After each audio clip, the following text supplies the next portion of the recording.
ஆண்டவராகிய இயேசுவின் நாமத்தினாலே உங்கள் யாவரையும் அன்போடு கூட வாழ்த்தி வரவேற்கிறேன். ஒரு மனிதர்களோடு கூட நம்ம பழகணும் அப்படின்னா அந்த மனிதனை குறித்து சரியான ஒரு அறிவு நமக்கு இருந்துச்சுன்னா எதையும் திறந்த மனதோடு கூட அவரிடத்தில் பேச, அவர் சொல்லுகிற காரியங்களை நம்மளால் ஏற்றுக்கொள்வது சுலபமானதாக இருக்கும். அப்படி இருக்கும்போது நம்மளை படைத்த ஒரு தெய்வம், அந்த தெய்வத்தோடு கூட அனுதினமும் நான் பேசுகிறேன், அந்த தெய்வத்துடைய சத்தத்தை நான் கேட்குறேன் அப்படின்னா அவரை குறித்து அறிகிற அறிவு எனக்கு ரொம்ப அவசியம். ஏன்னா என் வாழ்க்கையை நான் அவரிடத்துல கொடுக்குறேன். அப்போ அந்த தெய்வம் யாருன்னு எனக்கு தெரியல, அவரை குறித்து 1008 சந்தேகத்தோடு கூட நான் அவரோட நான் பழகிறேன் அப்படின்னா எனக்குள்ள விசுவாசம் இருக்காது. விசுவாசம் இல்லைன்னா கட்டாயம் இங்கே அவிசுவாசம் தான் எனக்குள்ள இருந்து வேலை செய்யும். அதனால தான் தெய்வம் யார், உங்கள் வாழ்க்கையில் உங்கள் கணவரை அறிகிறதை காட்டிலும், மனைவி அறிகிறதை காட்டிலும், இந்த உலகத்தை அறிந்து கொள்ளக்கூடிய காரியங்களை காட்டிலும் உங்களை அறிந்து கொள்ளக்கூடிய காரியங்களை பார்க்கணும். உங்களை அழைத்தவர் யார், உங்கள் தேவன் யாருங்கிற அந்த அறிவு தான் உங்களை இந்த பூமியில் வெற்றி உள்ளவர்களாக கொண்டு வரும். ஸோ அதுக்கு தான் நம்ம வாரந்தோறும் இந்த இடத்துல கூடி வர்றோம். ஸோ சரியான ஒரு வேதத்தினுடைய அறிவினை பரிசுத்த ஆவியினுடைய வெளிச்சத்தில் நம்ம வார்த்தையை பார்த்து கொண்டு வரோம். அதனால தான் மற்ற அவங்க இப்படி சொன்னாங்க, இவங்க இப்படி சொன்னாங்களே, வார்த்தை என்ன சொல்லுகிறதோ அதிலிருந்து நான் கடவுளை கண்டுபிடிக்கிறது. இந்த அறிவு நம்மளை இந்த பூமியில் அநேக எதிர்காலத்தில் இருக்கக்கூடிய தோல்விகளில் இருந்தும், எதிர்காலத்தில் செய்ய முடியாத அந்த தடுத்து நிற்கக்கூடிய எல்லா விதமான தடைகளில் இருந்து ஆண்டவர் நம்மளை விடுதலை பண்ணுவதற்கு இந்த அறிவு ரொம்ப ரொம்ப அவசியம். இயேசுவை ஏற்றுக்கொள்ளலாம், சர்ச்சுக்கு போயிருக்கலாம், அநேக நன்மைகள் சபைக்கு செஞ்சிருக்கலாம். ஆனால் என் வாழ்க்கை தோத்துக்கிட்டே இருக்குதுன்னா அதுக்கு காரணம் என்னென்னா, நான் ஆராதிக்கிறவர் அந்த பகுதியில் இன்னார் அப்படிங்கிற அந்த அறிவு இல்லாமல் இருக்கிறது. அதனால நிறைய காரியங்களை பார்த்தோம். பாவத்தை மன்னிக்கிறவர், தெய்வீக சுகத்துக்கு தேவன் காரணராக இருக்கிறார், சிலுவையில் இருந்து அவருடைய தழும்புகளை நாம் எப்படிலாம் சுகமானோம், என் வாழ்க்கையில் இருக்கிற மரணத்திலிருந்து நித்திய ஜீவனுக்குள் தேவன் என்னை பிரவேசிக்க பண்ணி இருக்கிறார். ஸோ இதெல்லாம் நம்ம தொடர்ந்து பார்த்துட்டு வந்தோம். ஆனால் இப்போ பொருளாதார காரியங்களில், பண விஷயத்தில் தேவன் எனக்குள்ள என்ன செய்து கொண்டு இருக்கிறார்? ஏன்னா இந்த உலகம் பணத்தை வச்சு தான் ஒரு மனுஷனை மதிப்பிடுது. ஆனால் கடவுள் யாரையும் பணத்தை வச்சு ஆண்டவர் ஒருவரையும் மதிப்பிடுறது இல்லை. ஆனால் இந்த உலகத்துக்குள்ளே நம்மளை ஒரு வேலைக்காக அனுப்பியிருக்கிறார். இந்த பூமியில தான் நம்மளை வாழ வச்சிருக்கிறார், மற்ற மனிதர்களோடு கூட தான் நம்மளை பழக விட்டுருக்கிறார், இந்த உலகத்திற்கு தான் சுவிசேஷத்தை சொல்லும்படி அனுப்பி இருக்கிறார். அப்படி இருக்கும் பொழுது பண விஷயத்தில் நான் எப்படி இருக்கணும், பணத்தை குறித்து தேவன் என்ன நினைக்கிறார்? உலகம் சொல்றதெல்லாம் இருக்கட்டும், உலக மக்கள் பணத்தை எப்படி பார்க்குறாங்களோ அந்த பார்வையில் இது வரைக்கும் நம்ம பார்த்துருக்கலாம். ஆனால் என்னை நான் ஆராதிக்கிற தேவன், என்னை உண்டாக்கினவர், என்னை ரட்சித்தவர் பண விஷயத்தை எப்படி பார்க்கிறார் அப்படிங்கிறத பார்த்து கொண்டு வந்தோம். ஸோ அதில் தான் அநேக காரியங்களை பார்த்தோம். அதில் சில பிரமாணங்கள் ஆண்டவர் வச்சிருக்கிறார். வேலைக்கு போனால் தான் சம்பளம் அப்படிங்கிறது பிரமாணம். வேலைங்கிற விதையை விதைச்சிங்கன்னா சம்பளங்கிற அறுவடை தானா வந்துடும். படிப்பு அப்படிங்கிற விதையை விதைச்சிங்கன்னா நல்ல மார்க் அப்படிங்கிற ரிசல்ட் வந்துடும். அப்போ ஆண்டவர் சில பிரமாணங்களை வச்சிருக்கிறார் பணத்துக்காக. அந்த பிரமாணம் வெறும் பணத்துக்காக மாத்திரமல்ல, எல்லாத்துலேயும் அப்ளை பண்ணலாம். அன்பை விதைச்சிங்கன்னா அன்பு வந்துடும், நீங்கள் எதை விதைக்கிறீர்களோ அது வந்துடும். ஸோ விதைப்பு அறுப்புங்கிற பிரமாணம், மனம் மறுரூபப்படுறது அப்படிங்கிறதையும் பண விஷயத்தில் பார்த்தோம். ஏன்னா நீங்கள் விரும்பாத ஒரு காரியத்துக்குள்ள உங்களை கொண்டு போகவே முடியாது. நீங்கள் விரும்புனீங்க, அதனால தான் இந்த இடத்துல வந்து உட்காந்துருக்கிறீங்க. நீங்கள் விரும்புனீங்க, யாரோ ஒருத்தர் விரும்பினதுனால இல்லை. யாரோ ஒருத்தர் விரும்பினா என் வாழ்க்கையில் நடக்கணும். இன்றைக்கி தேவன் நல்ல நல்ல காரியங்களை நம்மளை குறித்து விரும்புகிறார், ஆனால் என் வாழ்க்கையில் வரல, நான் அதை விரும்பணும். அப்போ தேவனுடைய சித்தம் இன்னதென்று பகுத்து அறியத்தக்கதாய் என் மனம் புதிதாகிறதுனால என் வாழ்க்கை மறுரூபமாகும். தோல்வியில் இருக்கக்கூடிய என் வாழ்க்கை வெற்றிக்கு நேராய் போயிடும். எப்போ? அதுக்கு பேர் தான் மறுரூபம். இதுக்கு நடுவில் இருக்கிறது மனதை புதிதாக்குறது, தேவனை குறித்த அறிவு, தேவன் என்னை குறித்து என்ன நினைச்சிருக்கிறாங்கிற அறிவு. இங்கே இருந்து நான் இங்கே போகிறதுக்கு நான் என்ன செய்யணும், என் வாழ்க்கையை மறுரூபப்படுத்திடலாம். இதுக்கு ஜாதி தடை இல்லை, படிப்பு, அழகு, திறமை எதுவுமே தடை இல்லை. ஒன்னே ஒன்று, என் தேவன் நான் இப்படி இருக்க விரும்புகிறார், ஆகையினால நான் அந்த எல்லைக்குள்ளே நான் போக போகிறேன். மனசில் நீங்கள் விரும்பும்போது அப்போ விருப்பங்கிறது ஒரு விதமான பிரமாணம். ஸோ அதை பார்த்தோம். அடுத்து லூக்கா 12ஆம் அதிகாரம் 31ஆம் வசனம். தேவனுடைய ராஜ்யத்தையே தேடுங்கள், அப்பொழுது இவைகள் எல்லாம் உங்களுக்கு கூட கொடுக்கப்படும். தேவனுடைய ராஜ்யத்தையே தேடுங்கள். உலக மனுஷங்க மற்ற காரியங்களை, அதாவது இந்த உலகத்தில் இருக்கிற மற்ற மனிதர்களுடைய நலன்மை, அவங்களுடைய பிரயாசத்தை சுரண்டி பறித்து தங்களுடைய பேங்கை நிரப்பிக்கிறாங்க. ஆண்டவர் சொல்றார், தேவ ராஜ்யத்தையே தேடுனா அந்த ராஜ்யம் என்ன செய்யுது? பண விஷயத்துக்காக இந்த பூமியில் பொய் சொல்லணும், கலப்படம் பண்ணணும், மற்றவரை கெடுத்தா தான் நல்லா இருக்க முடியும்னு சொல்லி இந்த உலகம் நம்பிக்கிட்டு இருக்கும்போது, தேவனுடைய பிள்ளைகளுக்கு ஆண்டவர் சொல்றார், தேவ ராஜ்யத்தையே தேடுங்கள். தேவ ராஜ்யத்தையே தேடுங்கள்னா அப்ப முதல்ல ராஜ்யம்னா என்னன்னு தெரியணும். அதான் பார்த்து கொண்டு வந்தோம். அன்னைக்கு ஆண்டவர் சொன்னார், தேவராஜ்யம் இதோ அங்கே இதோ இங்கேன்னு சொல்றதுக்கு ஏதுவா இருக்காது, அது உங்களுக்குள்ளே இருக்கும். சொல்லும் போது சிலுவையில் மறிக்கல. அப்படி வரக்கூடிய ராஜ்யம், கண்களுக்கு தெரியாத புலப்படாத ஒரு ராஜ்யத்தை நான் உனக்குள்ள தர்றேன், பயப்படாதே சிறுமந்தையே. தேவன் தமது ராஜ்யத்தை உனக்கு கொடுக்க அவர் பிரியமா இருக்கிறார். அப்ப கொடுக்க பிரியமா இருக்கிறார். அந்த ராஜ்யம் பக்கத்துல இருந்துச்சு, மனம் திரும்புகள் பரலோக ராஜ்யம் சமீபமா இருந்ததுன்னு சொன்னவர் இன்னைக்கு உயிர்த்தெழுந்ததுக்கு அப்புறம் அந்த ராஜ்யம் இன்னைக்கு எங்கே இருக்குது? உங்களுக்குள்ள. அப்ப ராஜ்யம் அப்படின்னா ஆளுகை. உங்க வாழ்க்கையில தரித்திரத்தில் இருக்கும் போது தேவ ராஜ்யம் என்ன பண்ணுன்னா, அந்த தரித்திரத்துல இருந்து உங்களை விடுதலை ஆக்கி செழிப்பை உள்ள கொண்டு வந்துடும். அதனால ஆண்டவர் சொல்றார், தேவ ராஜ்யத்தை தேடுங்கள். அப்ப ராஜ்யம்னா என்னங்கிறதையும் பார்த்தோம். அந்த ராஜ்யம் எப்படி வேலை செய்யுது? தேவன் தன்னுடைய வார்த்தையினால், ராஜ்யத்தின் சுவிசேஷம் எங்கெல்லாம் விதைக்கப்படுகிறதோ, விதைக்கப்பட்ட உடனே சாத்தான் வந்து, அப்படின்னா பிசாசுக்கு மெயின் வேலையே வசனம் விதைக்கப்படுகிற இடத்துல அது விளைஞ்சிருச்சு அப்படின்னா நிச்சயமா பிசாசனுடைய ராஜ்யத்திற்கு பெரிய அழிவை கொண்டு வந்துடும். அப்ப கொண்டு வந்துரும்ங்கிறதுனால அந்த வசனத்தை, ராஜ்யத்தினுடைய விதையை எடுத்து போடுறதுக்கு, அதனால மற்ற காரியங்களை குறித்து ஆண்டவர் அதிகமா பேசவே இல்லை. ராஜ்யத்தினுடைய வசனம். அப்ப வசனம் தான் ராஜ்யத்துல பெரிதா வேலை செய்யுது. அதான் ஏற்கனவே பார்த்தோம். பரலோகத்துல இங்க தங்கம் ரோடா இருக்குது, இங்க தங்கம் விலை மதிக்க முடியாததா இருக்குது. பூமியில தங்கம் ரொம்ப விலை மதிக்க முடியாதது, விலை மதிக்க முடியாதது அங்க ரோடா போட்டு வச்சிருக்கிறாருன்னா அப்ப அங்கே விலை மதிக்க முடியாதது எது? தேவனுடைய வார்த்தை. தேவன் தமது சகல பிரஸ்தாபத்தை பார்க்கலாம் தமது வார்த்தையை மகிமைப்படுத்தி இருக்கிறார். லூக்கா 12:21. தேவனிடத்தில் ஐஸ்வர்யவானாய் இராமல் தனக்காகவே பொக்கிஷங்களை சேர்த்து வைக்கிறவன் இப்படியே இருக்கிறான். எப்படியே அப்படின்னா முட்டாள் அப்படின்றார். அப்போ பணத்தை சேர்த்து வைக்கிறவன், பணக்காரர்கள் எல்லாரும் முட்டாள்களா அப்படின்னா ஆண்டவர் அந்த அர்த்தத்தில் சொல்லலை. பணம் தான் எனக்கு முக்கியம், பணத்தை வச்சு நான் எல்லாத்தையும் நான் வாங்கிடுவேன், பணத்தை வச்சு என் வாழ்க்கையவே நான் நிரந்தரமா நித்தியத்திற்கு எனக்கு இது போதும்னு நினைக்கிற ஆட்களை பார்த்து சொல்றாரு, எப்பா பணங்கிறது வெறும் சரீரத்துக்குரியது. ஆனா இவன் என்ன நினைக்கிறான், இதுதான் ஆவி ஆத்துமா எல்லாத்துக்குரியது. அப்படிப்பட்ட ஆளை பார்த்து சொல்றாரு, நீ முட்டாள். முட்டாள்னா அந்த ஏரியால உங்களுக்கு நாலேஜ் இல்லை, அறிவு இல்லை அப்படின்றாரு. அப்ப பணக்காரர்கள் ஆண்டவர் முட்டாள்னு சொல்லல. பணம் எதுக்கு உதவும்? இந்த பூமியில வாழ்ற இந்த நாட்களுக்குத்தான் இது உதவுமே ஒழிய ஒரு நாளும் இது போய் ஆத்துமாவுக்கு வேலை செய்யாது. அதனாலதான் ஆத்துமாவே நாம் புசித்து திருப்தியா இருப்போம்ன்றான். ஏன் பணம் இருக்கிறதுனால என் ஆத்துமாவுக்கு தேவைகள் சந்திக்கப்பட்டோம்னு நினைக்கிறான். ஆகையினால முட்டாள். ஏன்னா ஆவி ஆத்துமா சரீரத்தினுடைய டீச்சிங்கே இல்லை. சோறு நிறைய இருக்கிறதுனால என் ஆத்மா திருப்தி அடைஞ்சிருமா? ஆத்மாவுடைய தேவையே வேற. ஆனா இவன் நினைக்கிறான், வெறும் பணம் இருந்துச்சு அப்படின்னா என் ஆத்மா செஞ்சலாம். ஜீவன் இல்லாத ஒரு மனுஷன். அதனால சொன்னாரு, உனக்கு இது போதும் நினைக்கிற, உனக்கு ஜீவன் தேவை, நான் தேவை, தெய்வம் தேவை, சிலுவை தேவை, ரத்தம் தேவை, இது எதுவுமே எனக்கு தேவையில்லை. வெறும் பணமான ஜம்பாய்ச்சி வச்சு ஏறி உட்காந்துக்கிறேன், அது இருந்தா எனக்கு எல்லாத்தையும் வாங்கிடலாம். பணம் பத்தும் செய்யும், பணம் பாதாளத்துக்கும் போகும். இப்படியே பேசியே பார்த்தீங்கன்னா தன் வாழ்க்கையை முட்டாளாக்கி இருக்கிறான். அவனை பார்த்து சொல்றாரு, நீ இந்த உலகத்தில் ஐஸ்வர்யவானா இருக்கல, வெறும் சரீரப்பிரகாரமான காரியங்களுக்கு நீ ஐஸ்வர்யவானா இருக்கிற. தேவனிடத்தில் ஐஸ்வர்யவானா இருக்கிறது எப்படி? அந்த அறிவு இல்லை. ஒரு தெய்வத்தினிடத்தில் எப்படி ஐஸ்வர்யவானா இருக்கிறது? தேவனுடைய காரியங்கள்ல எப்படி ஐஸ்வர்யவானா இருக்கிறது? மத்தேயு 6:9. நீங்கள் ஜெபம் பண்ண வேண்டிய விதம் ஆவது, கட்டாயம் ஜெபம் பண்ணணும், அனுதினமும் ஜெப வாழ்க்கை கட்டாயம் இருக்கணும். அப்படி பண்ணும்போது ஒரு மாடல் தர்றார். நீங்கள் ஜெபம் பண்ண வேண்டிய விதமாவது,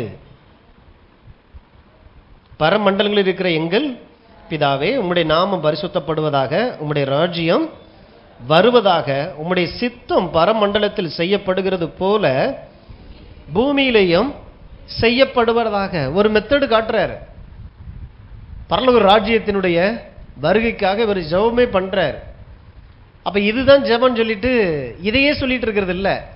அன்னைக்கு வருவதாகன்னு சொல்லிட்டு இருந்தார். இன்னைக்கு உயிர்த்தெழுதலுக்கு பின்பாக அந்த பரலோக ராஜ்யம் நமக்குள்ளாக வந்து விட்டது. அப்ப இன்னைக்கு ஜெபத்தை மாத்தணும்.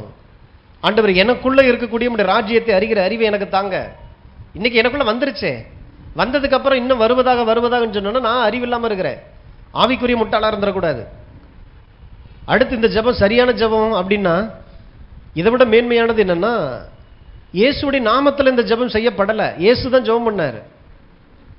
புதிய ஏற்பாட்டில் இருந்தாலும் இது பழைய ஏற்பாட்டினுடைய காரியமா இருக்குது. புதிய ஏற்பாடு எப்பன்னா, இயேசு சிலுவையிலே வந்து மரித்து அடக்கம் பண்ணப்பட்டு உயிர்த்தெழுதலுக்கு அப்புறம் வாழ்கிற காரியம் தான் புதிய ஏற்பாடு. அப்ப புதிய ஏற்பாட்டிலேயே பழைய ஏற்பாட்டு காரியங்கள் தான் இருந்தது.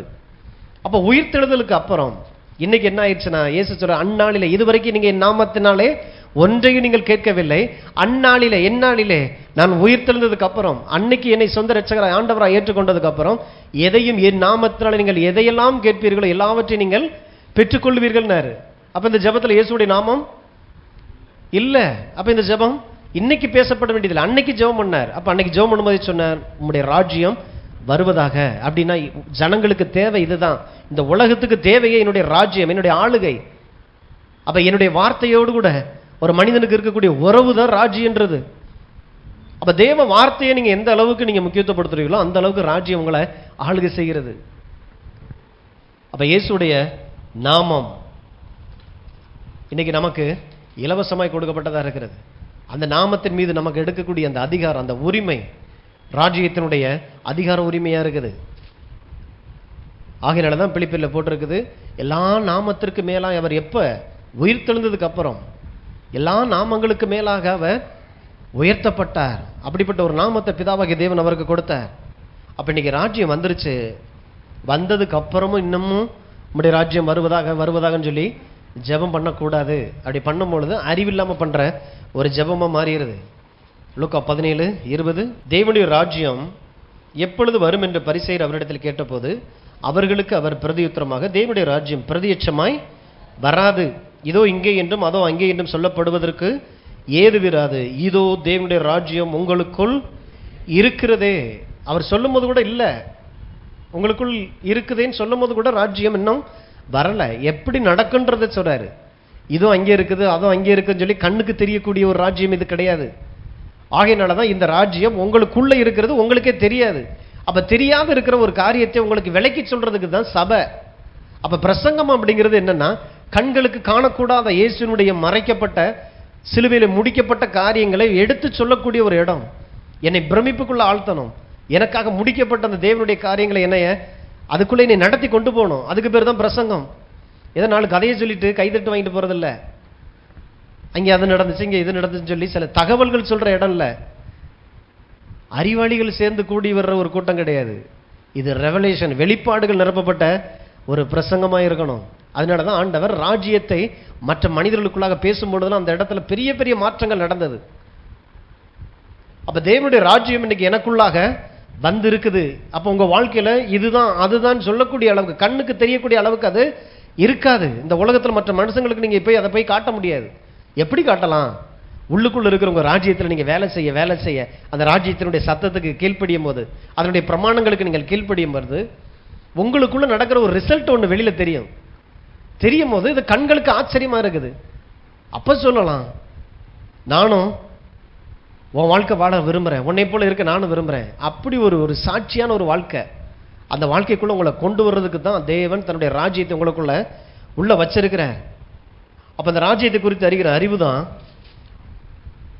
பரலோக ராஜ்யத்தினுடைய மேன்மை என்ன, அதனுடைய வல்லமை என்ன, அதனுடைய அதிகாரம் என்ன, இதை நீங்கள் அறிந்து கொண்டே இருக்கணும் பாருங்க. அப்ப என்ன சொல்ல வர்றாரு? பரலோக ராஜ்யம் இங்க வந்துருச்சுன்னா பரலோகமே உள்ள வந்துருச்சு. இனிமே பரலோகத்தை நீங்க தேடி அங்கே போறதில்ல. அதனாலதான் தேவ தூதர்கள் அங்கே ஆராதிக்கிறாங்க.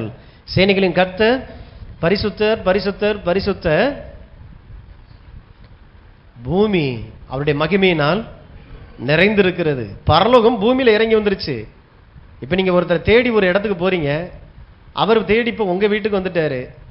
இப்ப நீங்க எங்க போகணும்? இப்ப ஒருத்தரை தேடி நீங்க அங்க போறீங்க, ஆனா அவரே இன்னைக்கு உங்களுக்கு உங்க வீட்டை தேடி அவர் வந்துட்டாரு. இப்ப உங்களுக்கு அவர் இருக்கிற இடம் முக்கியமா, அவர் முக்கியமா? அப்ப உங்களுக்கு பரலோகம் முக்கியமா, பரலோகத்துல இருக்கிறவர் முக்கியமா? இப்ப பரலோகத்துல இருக்கிறவரே இன்னைக்கு உங்களுக்குள்ள வந்துட்டாரு அப்படின்னு என்ன அர்த்தம்? பரலோகமே உங்களுக்குள்ள வந்துருச்சு. இந்த வெளிச்சத்துக்கெல்லாம் பரலோகமே இன்னைக்கு உங்களுக்குள்ள வந்துருச்சு.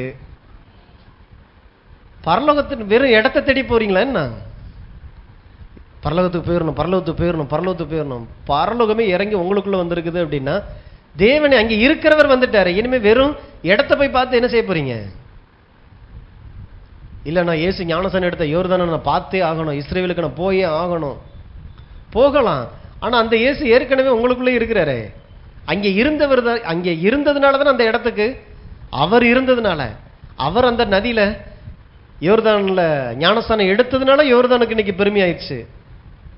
கெத்செமனியில் அவர் போய் முழங்கால் போட்டதுனால இன்னைக்கு அது சரித்திர ஒரு இடமா மாறிடுச்சு, முக்கியமான இடமா. அப்படிப்பட்ட தேவன் இன்னைக்கு உங்களுக்குள்ளே வந்திருக்கிறாருன்னா அப்போ உங்க வாழ்க்கையினுடைய சரித்திரம் எவ்வளவு மேன்மையானது. ஏதோ ஒரு இடத்தை பிடிக்கிறது இல்ல, இதோ இங்கே அதுவும் இல்ல. தேவ ராஜ்யம் இன்னைக்கு உங்களுக்குள்ள வந்திருக்கு. பரலோகம் இன்னைக்கு உங்களுக்குள்ளாக வந்திருக்குது. ஆகையினாலதான் இந்த ராஜ்யத்துல வறுமை கிடையாது. பரலோகத்திலே வறுமையே கிடையாது, அங்கே தரித்திரம் கிடையாது. அந்த ராஜ்யம், அந்த ஆளுகை இன்னைக்கு உங்களுக்குள்ள வந்து இருக்குது. கர்த்தாவே உம்முடைய ராஜ்யத்திற்காக ஸ்தோத்திரம். எனக்குள்ள இருக்கிற அந்த ராஜ்யத்திலிருந்து நீர் எனக்குள்ள வேலை செய்கிறீர். அங்கே பார்த்தீங்கன்னா சண்டை சச்சரவு கிடையாது. பரலோகத்தில் போலீஸ் ஸ்டேஷன்லாம் கிடையாது, வழக்குகள்லாம் இங்கே தீர்த்து வைக்கிறதுக்கு. ஏன்னா தேவனே அங்கே ஆளுகை செய்கிறார். அப்படிப்பட்ட ஆளுகை உங்களுக்குள்ள வரும் பொழுது அங்கே என்னெல்லாம் செய்யப்படுமோ, பரலோகத்திலே உம்முடைய சித்தம் செய்யப்படுவது போல பூமியிலும் செய்யப்படுவதாக ஜெபம் பண்ணார். ஏன்னா அப்ப ராஜ்யம் வந்தா தான் செய்யப்படும். அப்ப அந்த ராஜ்யம் எனக்குள்ள வந்திருக்குது. என்னைக்கு நான் இயேசுவை சொந்த ரட்சகராய் ஆண்டவராய் நான் ஏற்றுக்கொண்டனோ அன்னைக்கு அந்த ஆளுகை எனக்குள்ள வந்திருக்கிறதுனால இந்த ஆளுகையை குறித்த அறிவு எனக்கு தேவை. பண விஷயத்துல எனக்கு தேவையான வெளிச்சத்தை தாங்க ஆண்டவரே. என்னுடைய ராஜ்யம் செழிப்பின் ராஜ்யம். அப்ப என் வாழ்க்கையில தரித்திரம் எப்படி இருக்க முடியும்? குறைச்சல் எப்படி இருக்க முடியும்? இன்னைக்கு ஆண்டவர் தம்முடைய ராஜ்யத்தில் ஒரு வறுமை இருக்குமானால் தமது ராஜ்யத்தினுடைய மகிமையின் ஐஸ்வர்யத்தின்படி தான் அந்த தேவையை அவர் சந்திக்கிறவராக இருக்கிறார். அப்ப என் வாழ்க்கையினுடைய வறுமைகள் எல்லாவற்றையும் அழிக்கணும் அப்படின்னா உலகத்திட்ட போய் நிக்கிறது இல்ல. சிறுதுளி பெருவெள்ளம்னு அவன் சொல்லி விடுகிறான். சேர்த்து வைக்கிறதுக்குள்ள பார்த்தீங்கன்னாக்க வருஷ கணக்கில் ஒவ்வொரு வருஷத்துலையும் பார்த்தீங்கன்னாக்க பணம் மதிப்பு கூடிக்கிட்டே போகுது. நம்ம இப்போத்தான் சிறுதுளி பெருவெள்ளம்னு உண்டியல் வாங்கி வச்சிருக்கிறோம். இதில் சேர்த்து வச்சு என்னைக்கு நம்ம அவன் எதிர்பார்க்கக்கூடிய அந்த எல்லைக்குள்ள போறது? தேவ ராஜ்யம் அப்படி செயல்படுறது இல்லை. இது பெருக்கத்தின் ராஜ்யம், சிறுதுளி பெருவெள்ளல்ல, பெருக்கத்தினுடைய ஆளுகை. இன்றைக்கு இருப்பதை பார்க்கிலும் 2 மடங்கு 3 மடங்கு இல்ல, 1000 மடங்கு தான் தேவனுடைய ராஜ்யத்தினுடைய தன்மை. அந்த ஆளுகை இன்னைக்கு உங்களுக்குள்ள வந்திருக்குது. எல்லா பகுதிகளிலும் நீங்கள் சிறந்திருக்கும்படி தான் தேவன் விரும்புகிறார். அப்ப ஆண்டவர் உங்க இருதய கதவை வந்து தட்டுற ஒருவன் சத்தத்தை கேட்டு கதவை திறக்கும் போது ஆண்டவர் சொல்றார், நான் வந்து அவனோடு கூட போஜனம் பண்ணுவேன். அப்படின்னா நமக்கு செலவு வச்சிருவாரா? ஒரு கெஸ்ட் வீட்டுக்கு வர்றாரு அப்படின்னா செலவுன்னு நினைக்கிறோம். இயேசு வர்றதுனால இப்ப நிறைய செலவாயிருமா? அவர் சொல்லுகிறார், அவன் என்னோடு கூட போஜனம் பண்ணுவான். அப்படின்னா நான் அளிக்கிற திருப்தி என் பந்தியில் அவன் வந்து பங்கெடுப்பான். அதுதான் தேவனை இயேசுவை உங்க வாழ்க்கையில் அழைப்பு கொடுக்கும் போது நடக்கக்கூடிய அற்புதமே அதுதான். அவர் கொடுக்கக்கூடிய பாவ மன்னிப்பு, அவர் கொடுக்கக்கூடிய பரிசுத்தம், அவருடைய நீதி, அவருடைய ஞானம், அவருடைய ஜெயம், எல்லாவற்றுக்கும் நான் சொந்தக்காரனம் மாற ஆரம்பிக்கிறேன். இதான் ராஜ்யத்தினுடைய மாறுதல். அப்ப எனக்குள் இருக்கக்கூடிய காணப்படாத பக்கங்களை எனக்கு வெளிப்படுத்துகிறது தான் சபை. அப்ப உள்ள இருக்கக்கூடிய ராஜா எப்படிப்பட்டவர், அவருடைய ராஜ்யம் எப்படிப்பட்டது, அவருடைய வல்லமை எப்படி, அவருடைய அதிகாரம் எப்படிப்பட்டது, அவருடைய தன்மை எப்படிப்பட்டது, இதனை வேதத்திலிருந்து நான் கற்றுக்கொண்டிருக்கிற தீவிரப்படணும். அதுதான் ராஜ்யத்தையே தேடுகிறது. ரட்சிக்கப்படுறதுக்கு முன்னால நம்ம இயேசுவை தேடணும். இயேசுனா யாரு? எனக்கு அவர் கடவுளா இருப்பாரா? எனக்குத்தான் அவர் ரத்தம் சிந்தினாரா? இந்த சிலுவை எனக்கானதா? இவரிடத்துல வந்தா எனக்கு பாவ மன்னிப்பு உண்டா? இவரிடத்துல வந்தா எனக்கு ஒரு விமோச்சனம் இருக்கான்னு சொல்லி அந்த இயேசுவை தேடினோம். இன்னைக்கு அந்த இயேசு உள்ள வந்ததுனால எனக்கு ரட்சிப்பு வந்தது. ரட்சிக்கப்பட்டதுக்கு அப்புறம் இந்த ராஜ்யத்தினுடைய வல்லமை எப்படிப்பட்டது, சிலுவையில் அவர் முடிக்கப்பட்ட காரியங்கள் எப்படிப்பட்டது, எனக்கு கொடுக்கப்பட்ட அதிகாரம் என்ன, எனக்கு இந்த பூமியில எப்படிப்பட்ட ஸ்லாக்கியங்கள்லாம் இருக்குது, எப்படிப்பட்ட சுதந்திரம் இருக்குது. இது என் தாய் தகப்பன் எனக்கு வச்சுட்டு போன காரியங்களோடு கூட இருக்கிற சம்பந்தம் இல்ல. தேவாதி தேவன் நேர்த்தியான இடங்களில் எனக்கு பங்குண்டு, சிறப்பான சுதந்திரம் எனக்கு இருக்கிறது. இது யாரோ ஒரு தாய் தகப்பன் எழுதி வச்ச பத்திரம் இல்ல, சொத்து இல்ல. நேர்த்தியான இடத்தில் தேவனிடத்திலிருந்து எனக்கு இந்த பூமியில வாழ தேவையான எல்லாமே எனக்கு கொடுக்கப்பட்டதா இருக்கிறது.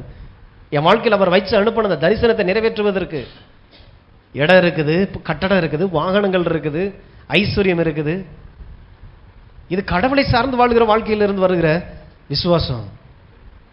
ஆகையினாலதான் ராஜ்யத்தை தேடும் பொழுது இந்த பூமியில அவர் யார், அவருடைய வல்லமை, அதிகாரம், ஆளுகை, இதை குறித்து நீங்க அறிய அறிய அந்த ராஜ்யத்தை தேடுறதுன்னா அதுதான். அப்ப அவர் எப்படிப்பட்டவராக இருக்கிறார்? வெளிப்படுத்தல் 19:11 இருந்து, பின்பு பரலோகம் திறந்திருக்க கண்டேன், இதோ ஒரு வெள்ளை குதிரை காணப்பட்டது, அதன் மேல் ஏறி இருந்தவர் உண்மையும் சத்தியமும் உள்ளவர் என்று எண்ணப்பட்டவர். அவர் நீதியாய் நியாயம் தீர்த்து யுத்தம் பண்ணுகிறார். அவருடைய கண்கள் அக்கினி ஜுவாலையைப் போல இருந்தன.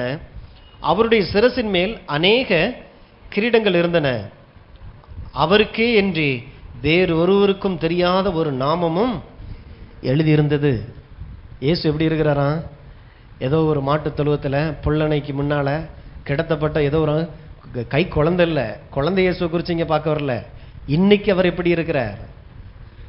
இன்னைக்கு சில இந்த நம்ம பிறந்திருக்கிற அந்த பக்கங்கள்லாம் அந்த கிராமத்தெல்லாம் சொல்லுவாங்க, டே நீயாடா அவன் அந்த காலத்தில் இந்த மூக்குழிஞ்சிட்டு இப்படி டவுசர் போடாமல் திருவியே அவனா நீ அப்படிமா கேட்கும் போது நமக்கு இன்னைக்கு எப்படி இருக்கும் இல்லை? இயேசு ஒரே ஒரு தடவை பிறந்தாருங்க மாட்டுக்கொட்டையில். நம்ம வருஷம் வருஷம் அவரை மாட்டுக்கொட்டையில் பிறக்க வச்சு நல்லது செய்யறன்ற பேர்ல வீடுகள் தோறும் பார்த்தீங்கன்னாக்க குடியில போட்டு மறந்துடாதீங்க மறந்துடாதீங்க, இயேசுக்கே ஏண்டா நம்ம மாட்டுக்கொட்டையில பிறந்தோன்ற மாதிரி நினைக்கிற மாதிரி இன்னைக்கு அவர் என்னவா இருக்கிறார்? ராஜாதி ராஜாவாக இன்னைக்கு என்னவா இருக்கிறார்? அந்த தெய்வத்தை காட்டுறதுக்கு தான் இந்த சபை. இன்னைக்கு இருக்கிறவர் எப்படிப்பட்டவர்? அப்ப வேறு ஒருவருக்கும் தெரியாமல் அவருக்கு மாத்திரமே தெரிந்த ஒரு நாமம். அதாவது யார்கிட்டையும் சொல்லிடாதீங்க, ஒரு ரகசியத்தை சொல்றேன், இது வேற யாருக்குமே தெரியாதான், இயேசுக்கு மாத்திரம் தெரிஞ்சிருக்கிற ஒரு நாமம். என்ன நாமம்? வாசிங்க 13. இரத்தத்தில் தோய்க்கப்பட்ட வஸ்திரத்தை தரித்திருந்தார், அவருடைய நாமம் தேவனுடைய வார்த்தை என்பதே. பரலோகத்தில் உட்கார்ந்து இருக்கிறார், அவருடைய பேர் இதுவரைக்கும் இப்படி இந்த பூமியில தெரியாத ஒரு நாமம், வேற யாருக்குமே இதை தெரியப்படுத்தல. அவர் வேறு ஒருவருக்கும் தெரியாத ஒரு நாமம் அங்கே இருந்தது.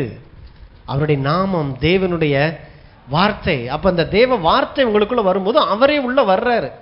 இதுதான் ராஜ்யத்தை உள்ள கொண்டு வர்றதுன்றது. அதனாலதான் வார்த்தையோட நேரத்தை செலவு செய்யுங்க. நீங்க என்ன நிலைமையில இருக்கலாம், இல்லைங்க நான் பெரிய பரிசுத்தம் இல்லை, நான் ரொம்ப பாவம் பண்ணிக்கிட்டே இருக்கிறேன், என் வாழ்க்கை மாறவே இல்லை, எல்லாத்தையும் மாத்திட்டு வந்து இந்த பைபிளை எடுத்துக்கிறேன், வாய்ப்பே இல்லை. இந்த வார்த்தையோடு கூட நீங்க நேரத்தை செலவு செய்யுங்க, பாவத்தை ஜெயிக்கிறதுக்கான பலன் இருக்கும். இல்லைங்க நான் பாவம் பண்ணிட்டு வந்து தொடலாமா? அதை தொடும் போது நீங்க பரிசுத்தமாவே மாற முடியும். பரிசுத்தம் ஆயிட்டு வந்து இதை தொடாதீங்க, உங்களால பரிசுத்தம் ஆகவே முடியாது. பிசாசுடைய பெரிய பொய். அப்ப பரலோகத்தில் உள்ள சேனைகள் வெண்மையும் சுத்தமான மெல்லிய வஸ்திரம் தரித்தவர்களாய் வெள்ளை குதிரைகள் மேல் ஏறி அவருக்கு பின் சென்றார்கள். 16. ராஜாதி ராஜா கர்த்தாதி கர்த்தர் என்னும் நாமம் அவருடைய வஸ்திரத்தின் மேலும் அவருடைய தொடையின் மேலும் எழுதப்பட்டு இருந்தது. இவர் யார்? இவர் தான் இயேசு. அத போல்டு லெட்டர்ல எழுதியிருக்கிறாங்களா? கொஞ்சம் டார்க் பிளாக்ல இருக்கலாம். எதுக்குன்னா வாசிக்கும் போது உங்க கண்ணு அதையாவது பார்க்கட்டும். அப்படியும் இது எழுதப்பட்டு இருந்தும் இன்னும் எனக்கு இது இவர் யாருன்னு எனக்கு தெரியாம இருந்துடக்கூடாது. அதனாலதான் பைபிள் வாசிக்கும் போது சில காரியங்கள்லாம் அப்படி இது நம்ம வசதிக்காகவே இதெல்லாம் எழுதியிருக்கிறாங்க. கொஞ்சம் கண்ணை திறந்து பாருங்க. அவர் ராஜாதி ராஜா கர்த்தாதி கர்த்தரா இருக்கிற அவருடைய ஆளுகை எனக்குள்ள வரும்போது, ஒரு தெய்வத்தினுடைய ஆளுகை எனக்குள்ள வரும்போது நான் எப்படி இருக்கிற இடத்துல இருக்க முடியும்? அவர் சொல்ல ஆகும், அவர் கட்டளையிட நிற்கும். என் வாழ்க்கையில தரித்திரம் வெளியே போனாது போய் தான் ஆகணும். ஐஸ்வர்யம் உள்ள வரும்படிக்காக அவர் வேலையை செஞ்சுட்டு சொல்றாரு. அவருடைய நாமம் கர்த்தருடைய வார்த்தை என்பதே.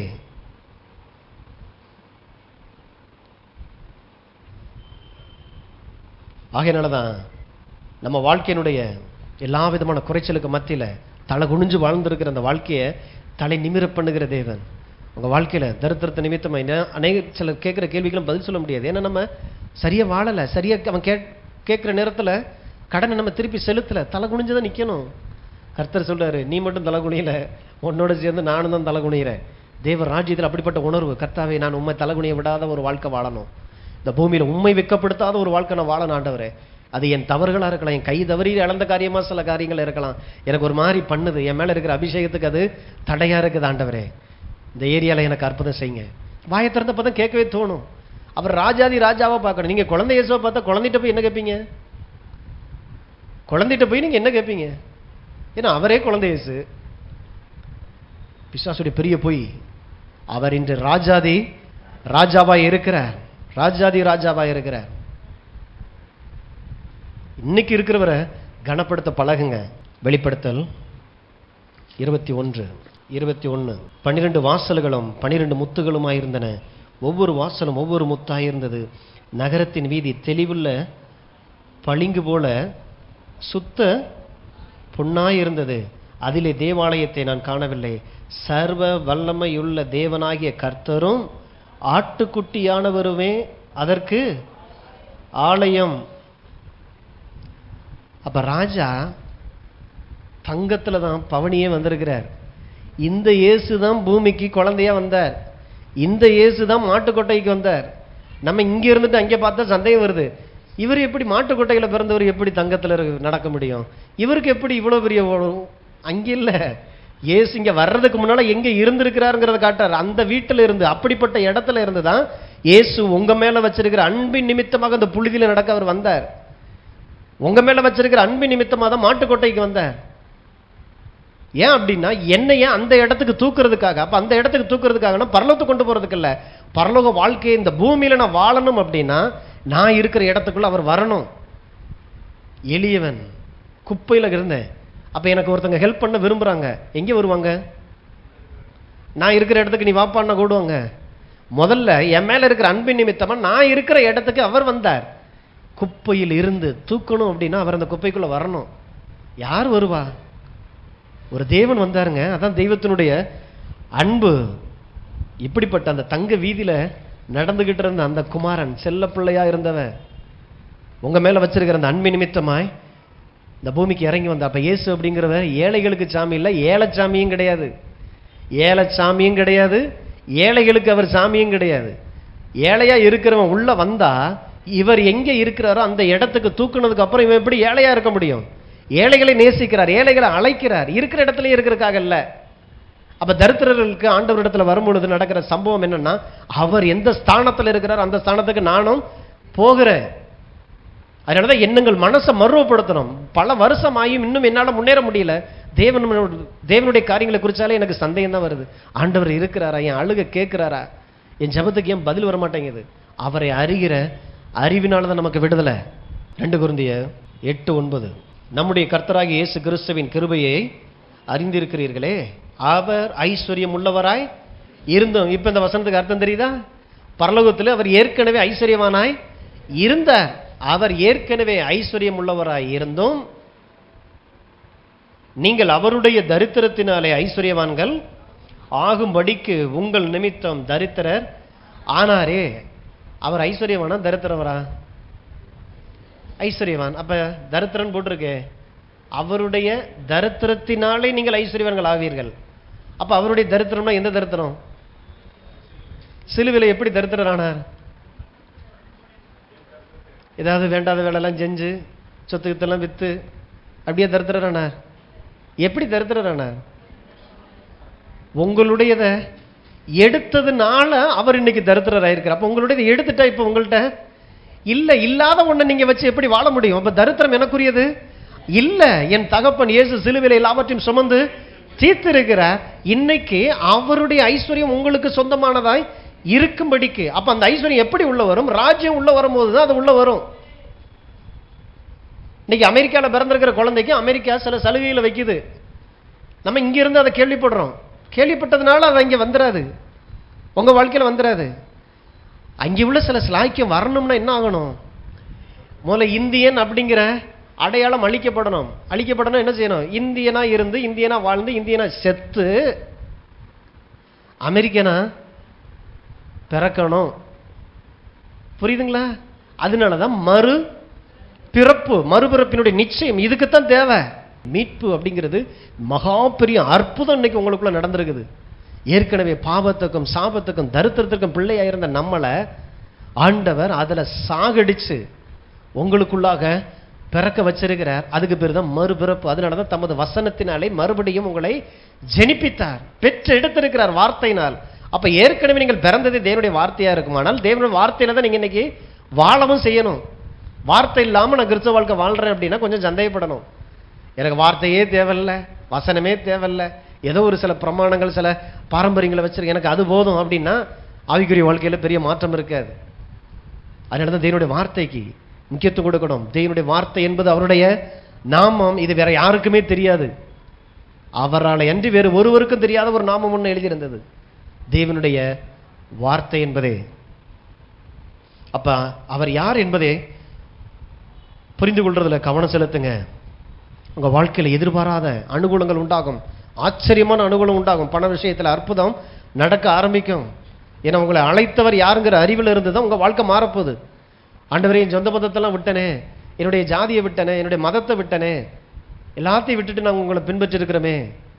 என் நாமத்து நிமித்தம் ஒருவன் தன் வீட்டையாவது நிலத்தையாவது உறவுகள் எதையாவது விட்டால் இம்மையிலே அவன் 100 திரும்ப பெறுவான்னா எப்படி பெறுவான்? தமது ராஜ்யத்தை உங்களுக்குள்ள உள்ள வைக்கிறாரு. வைக்கும் போதே வசனத்தை குறிச்ச ஆசை, வசனத்தை குறிச்ச ஆர்வம். ஒரு வாரம் சபைக்கு வர்றேன்னு என்னமோ ஒண்ணு பண்ணுதா, ராஜ்யம் உள்ள வந்திருக்குது,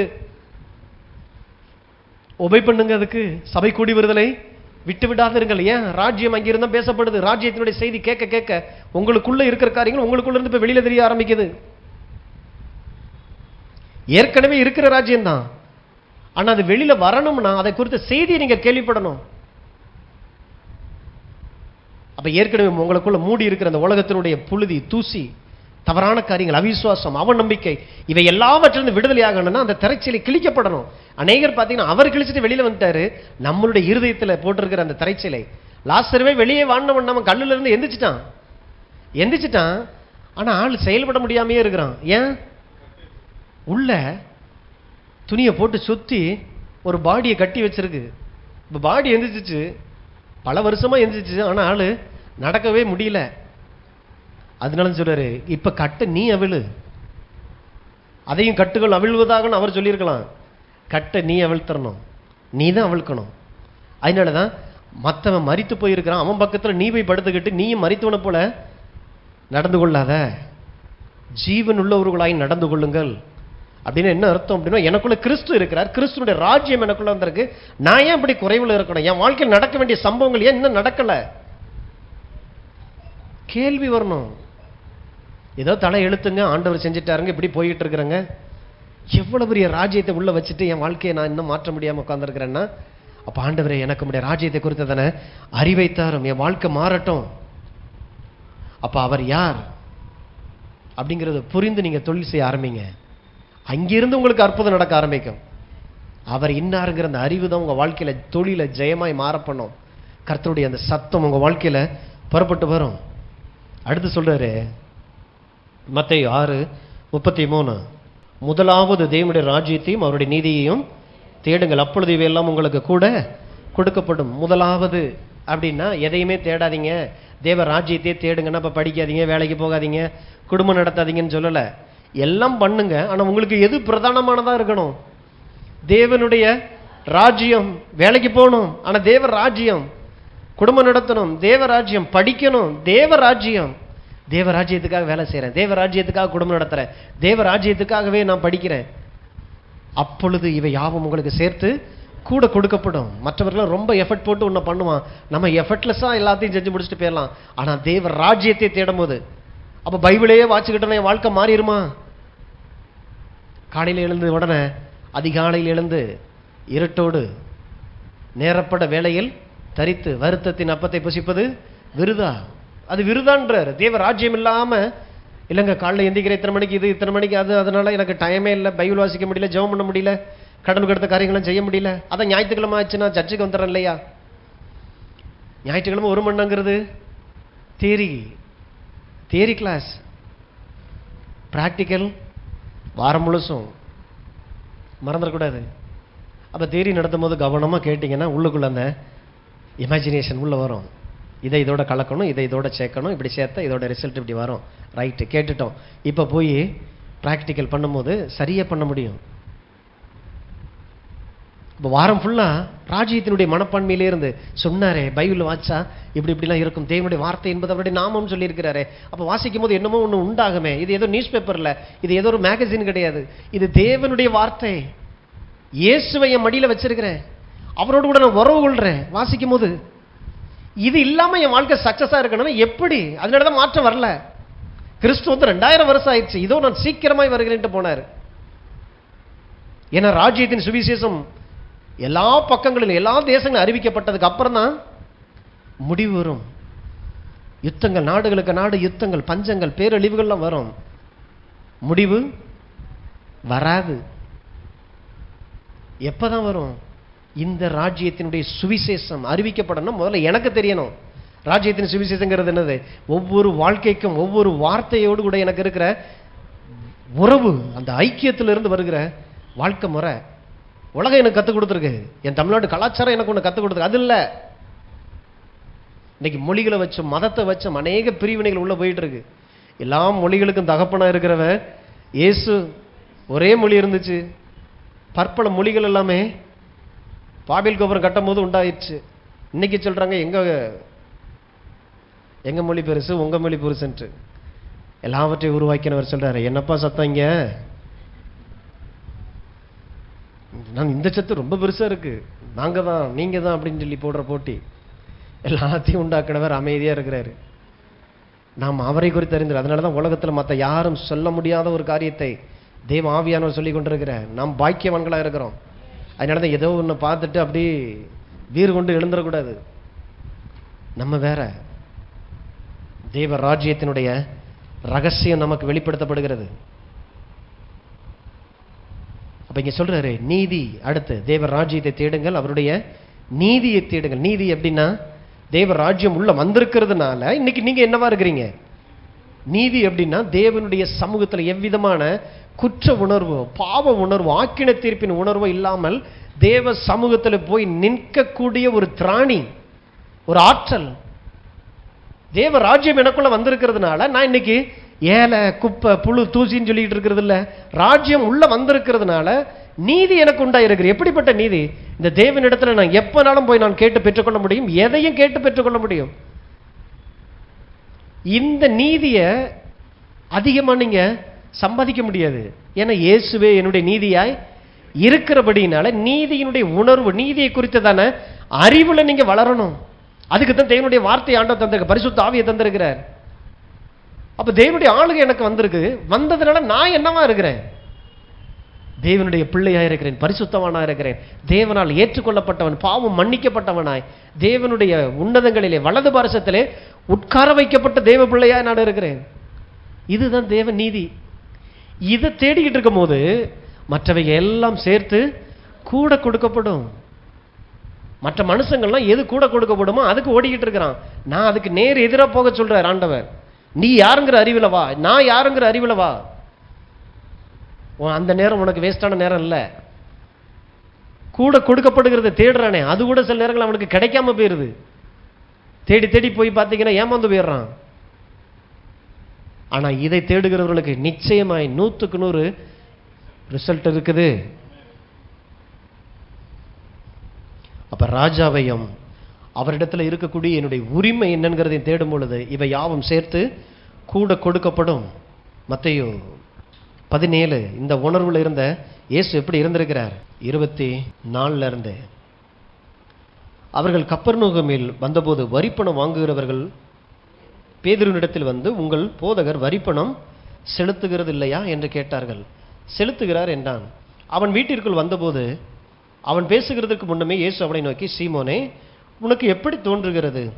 பூமியின் ராஜாக்கள் தீர்வையும் வரியையும் தங்கள் பிள்ளைகளிடத்திலோ அந்நியரிடத்திலோ யாரிடத்தில் வாங்குகிறார்கள் என்று கேட்டார். இயேசு சாதாரணமா இல்லை, அவர் மனசு புள்ளத்தான் யாருங்கிற அறிவோடு கூட இருந்திருக்கிறார். எப்போ உங்க போதகர் என்ன டாக்ஸ் கட்டலை அப்படின்னா, ராஜாவும் ராஜா வீட்டு பிள்ளையும் டாக்ஸ் கட்டுவாங்களோப்பா. எப்படி அவருடைய உணர்வு ரத்தத்திலேயே ஊறி போய் இருக்குது பாருங்க. ஏன் அப்படின்னா தான் ராஜா, ராஜ்யம் உள்ள இருக்குது, எனக்குள்ள இருக்குது, இந்த பூமிக்கு நான் சொந்தக்காரனா இருக்கிறேன். மனிதனாயிருந்த இயேசுனுடைய உணர்வு கேட்கிறாரு, ராஜாவோ ராஜாவினுடைய பிள்ளைகளோ ராஜாவுக்கு வரி செலுத்த வேண்டிய அவசியம் இல்லை. இதெல்லாம் சொன்னா இவனுக்கு புரியாது. சரி ஒன்று பண்ணிரு, நம்ம ராஜா தான், வரி கட்டுறதுனால நான் ராஜா இல்லைன்னு ஆகாது, நம்ம ராஜா தான், அந்த வரியை நீ எப்படி செலுத்தணும்? 26.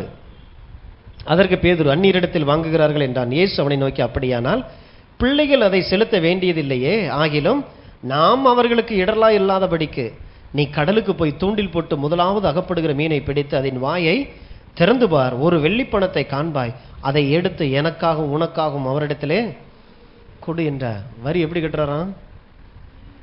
ராஜ்யம், நான் ராஜா, கடலுக்கு நான் தான் ராஜா, அதில் இருக்கிற மீனுக்கு நான் தான் ராஜா.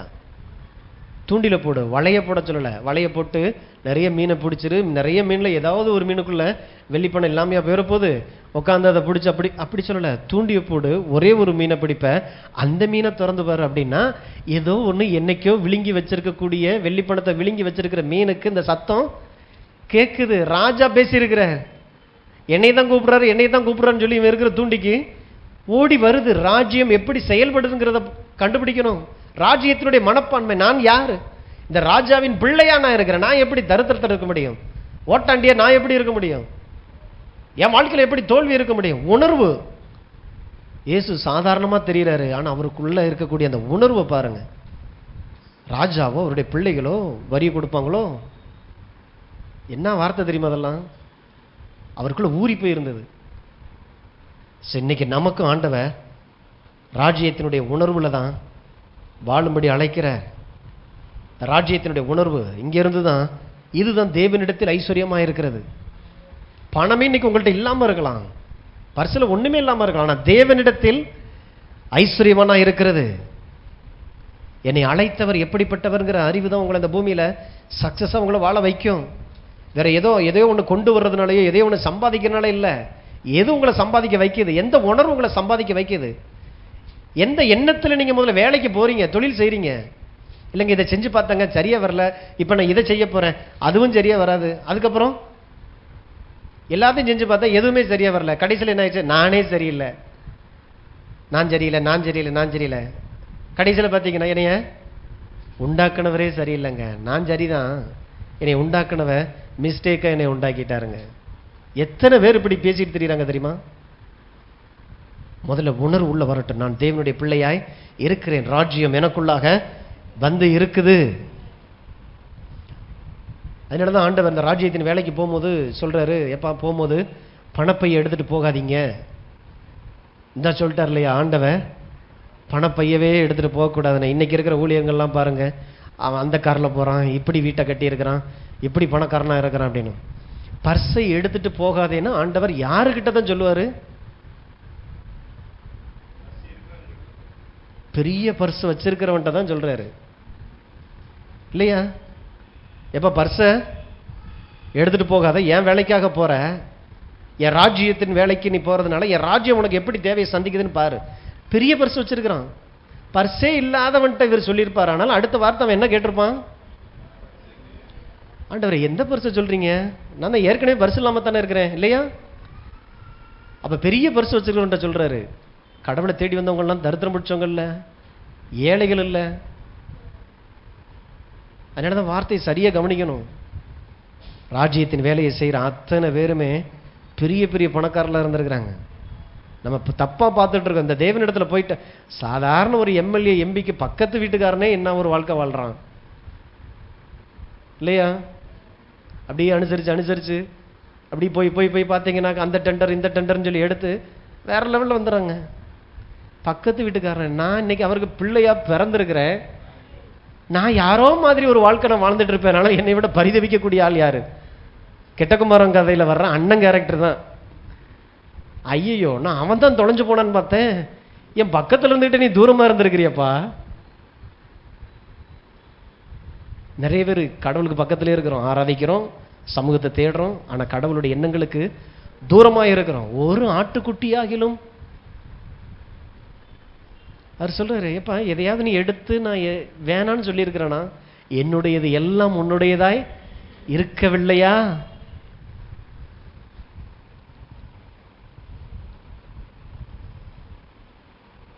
அப்படி அவங்க பர்ஸை எடுத்துட்டு போகாம ஊழியம் பண்ணிட்டு வந்ததுக்கு அப்புறம் கேட்கிறாரு, உங்களுக்கு ஏதாகிலும் குறை இருந்ததா? ஒரு குறைவில்லை ஆண்டவரே, ஒரு குறை. அதுதான் தேவ ராஜ்யம். அந்த ஆளுக உங்களுக்குள்ள உள்ள வரும் பொழுது நீங்க தொழில் செய்ய போலாம். தோத்துக்கிட்டு இருக்கிற ஒரு தொழிலை போய் கையில தொடலாம். ஒண்ணுமே இல்லை ஆண்டவரே, ஆனா ராஜ்யத்தை நான் நம்பி போறேன். ஆண்டவரே, என் கையை நீர் ஆசீர்வதிக்கிறீர். ராஜாதி ராஜா எனக்குள்ள இருக்கிறார், உம்முடைய ஆளுகை எனக்குள்ள இருக்குது, அதனால தொழில் ஆசீர்வதிக்கப்பட போகுது. ஆசீர்வதிக்கப்பட்ட தொழில போய் உட்காந்துக்கிட்டு நான் நல்லா இருக்கிறேன்றதுக்கு பெரிய பெருமையா? ஒண்ணுமே இல்லை. எல்லாரும் கைவிட்டாங்க, யாரும் நம்பல. தேவனை மாத்திரம் நம்பி ஒரு காரியத்தை நான் செய்ய போறேன். ஆண்டவரே, நான் உண்மை நம்புகிறேன், ராஜாதி ராஜாவின் பிள்ளையா நான் இருக்கிறேன். உம்முடைய குணாதிசயங்கள் இந்த வேலையில செய்ய ஞானம், புத்தி, அறிவு என் வாழ்க்கைய நிரப்பட்டும். அப்ப ராஜ்யத்தை தேடுங்கள் அப்படின்னா ஏதோ ஒரு கூட்டத்துக்கு போயிட்டு வர்றதில்ல. அங்கே அந்த கூட்டம், இங்கே இந்த கூட்டம் நடக்குது, கூட்டம் கூட்டமா போயிட்டு வர்றதில்ல. அதில் ராஜ்யத்தை தேடுறதுனா உங்களுக்குள்ள முதல்ல வீட்டில் உட்கார்ந்திருந்து தேவன் எப்படிப்பட்டவர், அவர் ராஜாவா இருக்கிறார், உங்களுக்குள்ள நடக்கிற ஆளுகை எப்படிப்பட்டது, அதனால எனக்கு என்ன உரிமை இருக்கு, அந்த நீதியை நான் தேடும்போது இதுதான் தேவ ராஜ்யத்தை தேடுறதுன்றது. நேரமா பேக்க மாட்டிட்டு கால் நிக்கிறது இல்லை. இன்னைக்கு அந்த ஊரு, நாளைக்கு அந்த ஊரு, நாளைக்கு இந்த கூட்டம், காலையில் இந்த உபவாசம், சாயங்காலம் அந்த முழுரவு ஜபம், வாழ்க்கையை தொலைச்சிடுறது. அப்படிப்பட்ட ஆட்கள்லாம் பாருங்க, கடைசி நாள் ஒன்று வரும், வெக்ஸாகி போய் இயேசுவை தேடி நான் என்னத்தை கண்டேன். முதல்ல உங்களுக்குள்ள இருக்கிறவரை தூக்கிக்கிட்டே எல்லா இடத்துலையும் தேடிக்கிட்டு தெரியுறீங்களே. உங்களுக்குள்ளதான் இருக்கிறாரு, அவரை தூக்கிக்கிட்டே போறோம் எல்லா கூட்டத்துக்கும். இங்கே தெரிவார் ஆண்டவர், அங்கே தெரிவார் ஆண்டவர், இதோ அங்கே என்றும் அதோ இங்கே என்றும் சொல்லப்படுவதற்கு ஏது இராது. இராதுன்னா இராது. அப்ப ஐயா அவர் வர்றாரு, இங்க இவர் பெரிய ஐயா வந்து உள்ள உட்கார்ந்துருக்கிறாரு. இந்த ஐயாவை விட்டுட்டு அவர் பெரியவரும், அவர் அற்புதம் பெருசா, அவருக்கு நடந்த வாழ்க்கை பெரியவ உங்களுக்குள்ள வச்சுட்டு எப்படி எப்படிலாம் ஓட முடியுதுன்றாரு. நானே உனக்குள்ள வந்து உட்கார்ந்துருக்கிறேன், முதல்ல என்னோடு கூட வந்து உட்காரு, வா நம்ம போஜனம் பண்ணுவோம், வா நம்ம சம்போசிப்போம். உள்ள ஒரு உறவு, ஒரு ஐக்கியத்துக்குள்ள கதவை சாத்துங்க, தேவனோட நேரத்தை செலவு செய்யுங்க. இதுதான் தேவ ராஜ்யத்தை தேடுறதுன்றது. நான் அந்த கூட்டத்துக்கு போயிட்டு வந்து நடந்துச்சு, இந்த கூட்டத்துக்கு போயிட்டு வந்து நடந்துச்சு, அவர் பெரிய வல்லமை பெற்றவர், இவர் பெரிய வல்லமை பெற்றவர், எல்லாருக்கும் வல்லமை கொடுக்கிறவரே உங்களுக்குள்ள உட்கார்ந்துருக்கிறார்.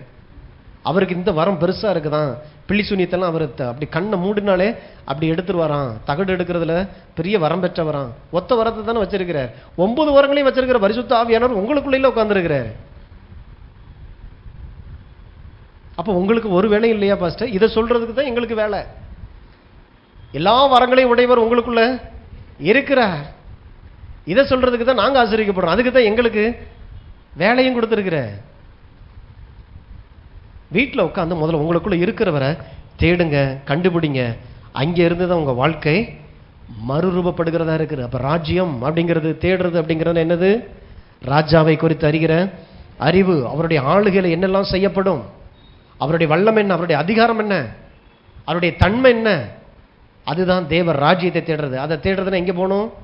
தேவனுடைய வார்த்தைக்குள்ள போகணும். ஒவ்வொருத்தரும் தனிப்பட்ட ரீதியில நேரத்தை பிரித்து எடுக்கணும். சரி, தேவனுடைய ராஜ்யத்தை தேடியாச்சு, அவருடைய நீதியை தேடுங்கள் என்னது? ராஜ்யத்தை தேடியாச்சு, நீதியை தேடுங்கள்ன்றது என்னது? அவருடைய ஆளுகையில எனக்கு என்னவெல்லாம் உரிமை கொடுக்கப்பட்டதா இருக்கிறது, அப்படி சமூகத்தில் போய் நின்று கேட்டு பெற்றுக்கொள்ளக்கூடிய திராணி. என் நிலைமை எப்படி நிலைமையில இருந்தாலும் ராஜ்யத்துக்குள்ள நான் உள்ள நுழையும் போது எந்தவித பாவ உணர்வு, குற்ற உணர்வு, ஆக்கினை தீர்ப்பின் உணர்வு இல்லாதபடி தேவ சமூகத்திலே போய் நின்று கேட்டு பெற்றுக்கொள்ளக்கூடிய திராணி, அந்த ஆற்றலுக்கு பேர் தான் நீதி. இப்ப புரியுதுங்களா? தேவ ராஜ்யத்தை தேடுறது, நீதியை தேடுறதுன்னா என்னதுன்னு? அவர் ராஜாதி ராஜா. அதனால நான் அவரிடத்துல போகும்போது பெரிய தேவனிடத்துல, இப்ப ராஜாவின் இடத்துல போகிறேன். நீதியை தேடுறதுன்னா அந்த தேவ சமூகத்தில் எனக்கு எப்படிப்பட்ட உரிமைகள் இருக்குது, ஸ்லாக்கியம் இருக்குது.